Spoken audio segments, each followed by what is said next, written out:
Have you ever, really stopped to think about what happens to all the chemicals that aren't supposed to be in your body? It's a great question. I mean, we're talking about everything foreign you might ingest or even just breathe in, from life-saving medicines to pollutants and even just natural things in your diet. Where does it all go? How does your body actually, dismantle it all chemically? This is one of the most fundamental areas in human biochemistry, and we are going to dive deep into this process. It's known as the metabolism of xenobiotics. Xenobiotics. And if you're a pre-health learner listening to this, really understanding this system is foundational. That word, xenos, it's just Greek for foreign. So this system is absolutely central to pharmacology, toxicology, how we handle therapeutics, everything. So what's the overall objective here? Is it always just a cleanup job? Generally, yes. The system's main goal is detoxification and ultimately excretion.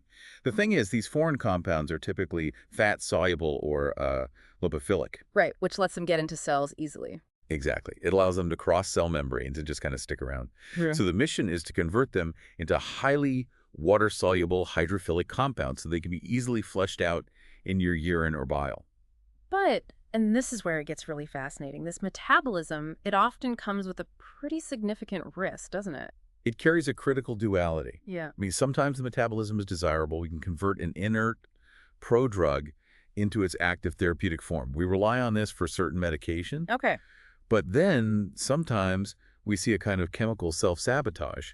You get the conversion of a relatively harmless compound into a procarcinogen or a powerful mutagen. Wow. The difference between a detoxifying mechanism and a damaging one can be just a single chemical step. That sets the stage perfectly. So our mission for this deep dive is to trace the journey of a xenobiotic through these two distinct chemical stages the body uses. We've got phase 1, which is mainly about making the compound reactive. Right. And then phase 2, which is all about conjugation and getting it out. So let's start with that first critical activation step. So phase 1 is often described as the functionalization phase. We're usually adding or exposing a polar group. An OH, a hydroxyl group, is the most common result, and we call that hydroxylation. And that makes it chemically ready for phase 2. That's the idea. And the main machinery here is a family of enzymes that, well, it sounds both powerful and a little mysterious. The cytochromes P450. The P450s. For CYPs. They are the absolute rock stars of xenobiotic metabolism. They're classified as monooxygenases. Monooxygenases. Because they incorporate a single atom of oxygen into the substrate.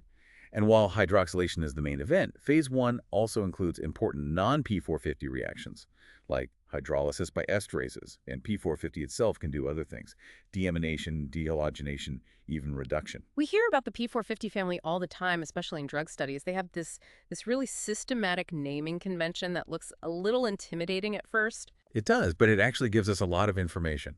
It's chemistry's way of keeping things organized. The root is CYP. That's followed by a number that denotes all members in that family share at least 40% amino acid identity. Okay. Then you get a capital letter for the subfamily, which requires at least 55% identity. And finally, a number for the individual enzyme. So we see something like CYP1A1. You know it's a specific single enzyme within family 1, subfamily A. And just on a historical note, why the name P450? Is that somehow linked to its function? It's a great story, actually. The name is purely a historical marker of its discovery. The P stands for pigment. Pigment? Yes. P450 is a heme enzyme. It contains iron. When scientists first isolated these cellular fragments, the microsomes that contain these enzymes, they reduced them and then exposed them to carbon monoxide. No. The resulting compound showed this sharp and really unique absorption peak in the spectrophotometer at 450 nanometers. The name just stuck. So let's talk about the actual chemistry, because this is where the reducing power of the cell really comes into play. How does P450 manage to get a single oxygen atom onto a fatty compound? It's a precise, high-energy process. It involves molecular oxygen and a powerful electron donor. The overall reaction, it summarizes it perfectly. RH plus O2 plus NADPH plus H plus yields ROH plus H2O plus NADP. Okay, let's break that down for our listener. What are the key inputs and what are the functional outputs there? So the inputs are your substrate, the RH, molecular oxygen, O2, and that reducing power, which is NADPH. Right. The key output is that beautifully precise split of oxygen. One atom gets incorporated as the hydroxyl group, the ROH, which makes the foreign compound more polar, and the other oxygen atom is completely reduced to water, H2O. And that reducing power gets transferred by another critical enzyme, the NADPH cytochrome P450 reductase. It's like a shuttle for electrons. It's a beautifully orchestrated chemical dance, and this dance takes place in a very specific cellular location. CYPs are mainly membrane-bound, located in the smooth endoplasmic reticulum. The smooth ER. The smooth ER, or the microsomal fraction, especially in liver cells, the hepatocytes, but also in enterocytes lining the gut. They can be so abundant in liver microsomes that can make up, up to 20% of the total protein. Wow. That sheer concentration really underscores their importance. They aren't just there for emergencies. We estimate they metabolize at least half of the drugs we take, plus all kinds of critical internal compounds like steroid hormones. So any disruption to P450 has to have huge clinical consequences. And this is where regulation comes in. Most of these P450 isoforms are inducible. Inducible. Meaning if you expose the body to a certain compound, say a medication, it can cause increased synthesis of the P450 enzyme itself. Can you give us a classic example of that induction mechanism at work? Certainly. Take the drug phenobarbital. It can cause hypertrophy of the smooth ER and increase P450 levels 3 or even 4-fold in just a few days. Okay. Now, imagine a patient who is taking the blood thinner warfarin, which is metabolized and inactivated by a specific P450 called CYP2C9. So if that patient starts taking phenobarbital, the CYP2C9 activity is just going to skyrocket. Exactly. The warfarin is metabolized much, much faster than intended. Its concentration in the blood drops, its therapeutic effect goes down, and that patient is no longer adequately protected against clots. You, as the clinician, would need to monitor that and probably adjust the warfarin dose way up to compensate. That's a perfect illustration of why P450 induction is such a major source of drug interactions. But induction isn't always positive or neutral. What about the example with ethanol? Right. Ethanol induces CYP2E1. And while that sounds innocuous, CYP2E1 is also highly effective at catabolizing certain procarcinogens found in tobacco smoke. Oh, I think I see where this is going. Yeah. If an individual drinks heavily, they induce CYP2E1, which increases the rate at which these inert smoke components are converted into active DNA-damaging carcinogens. The result is a potentially much higher risk of cancer. That's chilling. And it's not just drugs interacting with drugs. We have to talk about the food interaction that everyone knows but maybe doesn't fully get: grapefruit. Ah, grapefruit. It's a fascinating disruptor. It contains phenocoumarins, which are potent inhibitors of specific P450s, particularly CYP3A4. So unlike phenobarbital, which speeds things up, grapefruit slows things way down. Dramatically. So if you take a drug that's inactivated by P450 and then you inhibit the enzyme that inactivates it, the drug just hangs around in your system longer and its concentration could rise to toxic levels. Precisely. This affects huge categories of medications: statins, omeprazole, some antihistamines, benzodiazepine antidepressants. It's a real-world example of how a simple food can totally alter your chemical risk profile. So beyond induction and inhibition, there's genetic variability. We all know people react differently to drugs, and that's explained by polymorphism, right? Genetic variants in P450 genes. This raises a really important public health question. Why do some individuals never become heavy smokers? Well, look at the enzyme CYP2A6. It metabolizes nicotine into an inactive compound called conitine. Okay. Individuals who have an inactive or null allele of this CYP2A6 gene, they metabolize nicotine significantly slower. So their first few cigarettes feel more potent, and the effects last longer, keeping nicotine levels in the blood and brain elevated. That's it. Because they experience the full effect of nicotine for longer, they're naturally less inclined to smoke as frequently. It offers them a degree of protection against developing tobacco dependency. It's a clear case of individual genetics dictating a personal health risk. Okay, so phase 1 has done its job. It took a fatty foreign compound, and through P450, it made it more reactive and polar. But reactive often means dangerous.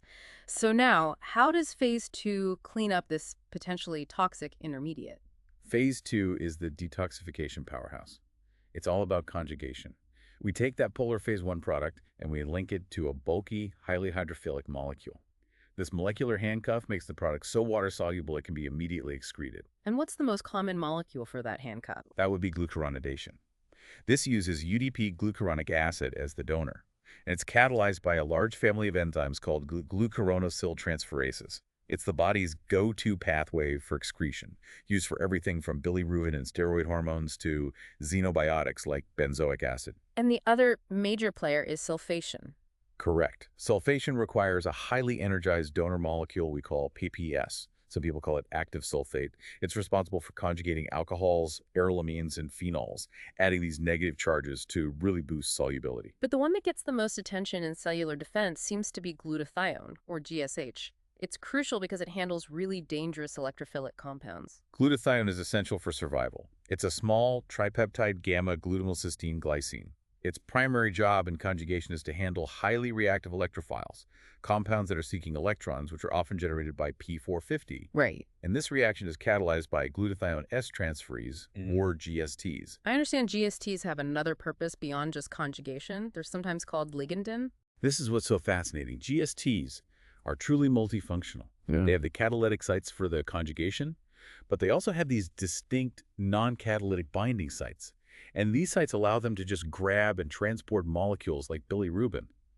This sequestering action prevents these damaging compounds from messing with sensitive things like DNA. And the sequestering ability is a massive problem in oncology. It is a critical hurdle in chemotherapy. High GST activity in tumors is a major cause of chemotherapy resistance. So you're giving drugs to damage the cancer DNA? The GSTs in the tumor cells just efficiently grab those drug molecules and rush them out of the cell before they could do any damage. So what happens to those glutathione conjugates once the GSTs are done with them in the liver? The liver excretes them. They travel through the bloodstream, get taken up by the kidney, and undergo a final modification and acetylation to form mercapturic acids. And these are the final product, highly water-soluble, ready for excretion in the urine. So GSH is essential for phase 2, but it has these wider cellular roles as a reductant and antioxidant, doesn't it? Absolutely. It maintains the sulfhydryl, the SH groups, of crucial enzymes in the reduced functional state. It's also the primary molecule used by glutathione peroxidase to detoxify hydrogen peroxide, reducing it to harmless water. And wait, this whole detoxification cycle uses an enzyme that we actually monitor in blood tests for liver function. That's the powerful clinical link. Part of this glutathione metabolic cycle involves an enzyme called gamma-glutamyl transferase, or GGT. GGT, right? This enzyme is involved in transporting amino acids across membranes. So when there's damage to the liver or the biliary system, GGT leaks out into the blood. Elevated levels are an early and really important diagnostic sign of hepatobiliary disease. Before we move on, let's quickly cover the last two phase 2 reactions. Sure. We have acetylation, which uses acetyl-CoA as the donor. This pathway, just like P450, is prone to genetic polymorphism. And what's the clinical implication there? For a drug like isoniazid, which is used to treat tuberculosis, there are individuals we classify as slow acetylators. Because they break down the drug so much slower, the compound persists longer in their system, making them way more vulnerable to drug toxicity. The final reaction is methylation, where S-adenosylmethionine serves as the methyl donor. Okay, we've talked about the detoxifying side, but let's go back to that duality. Yeah. When metabolism goes wrong, or when we're exposed to high levels of procarcinogens, what are the three major categories of toxic outcome? The first and most immediate is covalent binding, which leads to cytotoxicity. These highly reactive metabolites, often the dangerous intermediates from phase 1, bind irreversibly to critical macromolecules, DNA, RNA, proteins. This just causes cellular injury. And the cell's attempt to repair that severe DNA damage can actually make things worse. It's an internal cascade failure. Severe DNA damage activates an enzyme to begin repair, but this enzyme rapidly consumes the cell's reserves of NAD. Uh-oh. Yeah. Depleting NAD severely impairs ATP formation, essentially starving the cell of energy and pushing it towards cell death. The second major category involves the immune system, leading to autoimmune responses. This is the immunological effect. A small, reactive xenobiotic metabolite, we call it hapten, is too small to trigger an immune response on its own. But once it covalently binds to a much larger native protein in the body, it alters that protein. The immune system sees this altered protein as foreign and generates antibodies that can attack both the modified protein and the normal, unmodified one. Potentially kicking off an autoimmune disease. Exactly. And finally, we return to chemical carcinogenesis, which involves P450 as the activating agent. Right. Indirect carcinogens, like the pollutant benzoaperine, are relatively benign until they meet the P450 system. The P450 enzymes activate them into metabolites that are highly capable of reacting with DNA, causing mutations that can lead to cancer. So what's the cellular defense against those highly reactive mutagenic epoxides that P450 can create? The cell has an elegant protective enzyme called epoxide hydrolase. It's also found in the smooth ER membranes. P450 sometimes forms these highly reactive ring-structured epoxides, and bauxite hydrolase catalyzes their immediate hydrolysis, converting them into much less reactive dihydrodiols. It's a crucial defense line. This has been an incredibly detailed journey. We've traced a foreign compound from its phase 1 activation, driven by those inducible polymorphic P450 enzymes, all the way to the mandatory phase 2 conjugation for final water-soluble excretion. The core synthesis for you, the learner, is this. This entire xenobiotic metabolism system is the fundamental determinant of your individual drug dosage requirements, your risk profile for diseases from pollutants, and your susceptibility to specific toxicities. Understanding this balance is the gateway to personalized medicine. And as we look forward, we can see how this defense mechanism could turn into a technological tool. If we connect this back to the broader picture, the power and precision of these enzyme systems are just immense. I mean, what if we could harness the genes for these P450 and GST enzymes and introduce them into transgenic microorganisms or plants? We could use them to build things. We could enable the biosynthesis of complex drugs, or, even more crucially, we could use them to render hazardous industrial pollutants harmless on a global scale. It's a chemical defense system that we could soon turn outward to help detoxify the entire environment. A truly provocative thought to end on. Thank you for taking this deep dive with us. We hope this gave you a clear and thorough understanding of your sources. We'll catch you on the next deep dive.